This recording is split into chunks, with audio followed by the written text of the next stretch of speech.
ए होमा इकडे का बापू? हो का, तू मुंबई पोलीस भरती मारायला गेला होता? हो. आता का झाला त्याचा रिझल्ट? नाही का, नाही लागलो तिथे. लोक कमी आहेत का? चांगल्या समोर जात्या माणसाला समोर जाऊ नाही देत ना. हो. काय खिचायचा प्रयत्न करतात, का करतेस? आलो तिथे वापस.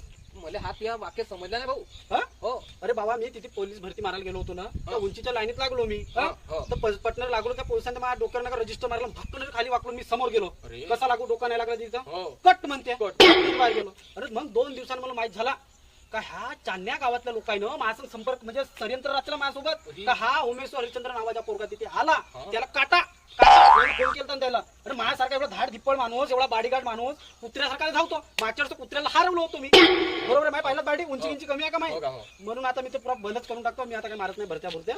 मग आता कोणतं काम करतील? बया 20-25 शेळ्या घेतो का आणि त्याच राखतो जंगलात जाऊन. मी आता बंदच केलो, भरती मारणार काय टेन्शन नाही घेत मी आता. हाही बरोबर आहे त्यात. मग तुझी उंची किती ते? 165. अबे ते 165 लागते ना बे. मग आपण विज्ञान सांगला ना मला, 40 वर्षाचा आहे. अबे तो विक्या म्हणूनच बुडका झाला. अबे 165 लागते ना, तू 162 तुला सांगलं. आता तू असाच कमी होतेस तर कसा लागणार आहे बे? आता माझ जसं सांगून राहिलंस का त्या पोलीसवाल्या नोटबुक मारलं ना, षडयंत्र रचला म्हणून. हे याच्या चालण्यातल्या लोकायला हे काय आमदार खासदार होत, तर ते पोलीसवाले फोन उचलतील म्हणून यायचा. अबे तू आपल्या कमजोरीनं तू तिथे हारलास आणि तू लोकांवर आपला दोष देऊन राहिला षडयंत्र रचला म्हणून. जा तुझ्या शेड्या गेल्या असतील जा.